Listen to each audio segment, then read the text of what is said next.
Hello everyone, welcome back into this channel, and today I want to share the tutorials how to go live on Instagram by iOS or iPhone. So here I already have my account open on my application. So there are several ways to do when we want to go live on our Instagram account. First way is the easiest way. You just need to slide on the left side of your screen, and then you will be generated into the axis of the camera. So if you can see on the down side here, there is several options. Either you want to pause, story, reel, or live.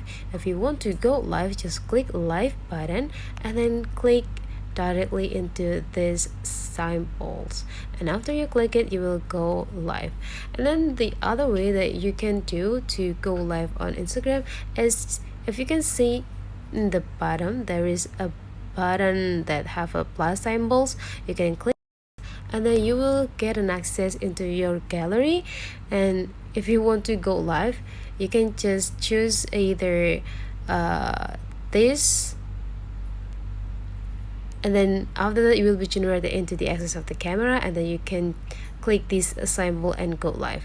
And then the third way to go live is just go into the profile and then click the plus button on the upper right corner, and then just the same, you just need to choose or click the live sections, and then just click this button when you are ready to go live. So that's all for every way that you can do to go live on Instagram account. So that's all for today's tutorial. Thank you for watching. Don't forget to leave comment, like, and subscribe into this channel.